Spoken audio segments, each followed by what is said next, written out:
This is number 2 of the most important things you need to know about Medicaid. Number 2 is the income stated limit. Remember I said Texas and 12 other states have an income stated limit, meaning if you make over too much money, you're disqualified from Medicaid benefits. Now, I want to make it very important. The rules differ whether or not you're married, whether or not you're going to make certain claims, but the most important thing to understand is just the individual income limit is $2,205 a month.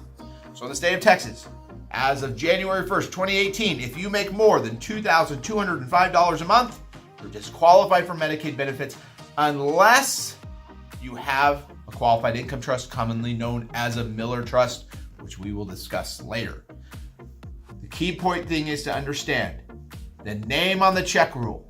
So let's say mom and dad are still married, mom and dad are both alive, dad's receiving a certain amount of money, mom's receiving a certain amount of money. The government is going to look at the name on the check rule. In other words, who is the money paid to? So there are different strategies that your elder law attorney can use about shifting the income to the other spouse under certain situations. This is complex planning, so don't do this on your own. You need to talk to your elder law attorney. But that is the general idea, is that if you are part of those 12 states in Texas, you have an income stated limit, and you need to know that income stated limit. And I would always recommend you have a qualified income trust, because a lot of people come in and say, oh, mom only makes $1,800 a month.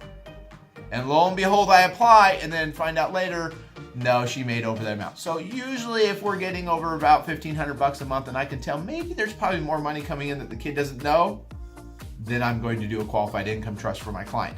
Another key component is it's not what your mom or dad receives. It's key to understand. It's how much they make. So you understand Social Security withholds, Social Security, Medicare supplemental insurance. They withhold taxes sometimes. So you got to be mindful of that when you're making these calculations. So you can use and look at the statement Social Security sends to see exactly how much mom or dad makes from Social Security. The other thing you got to understand is an annuity might be considered income. Other things like mental interest payments might be income. So you got to understand all of that and bring it all together.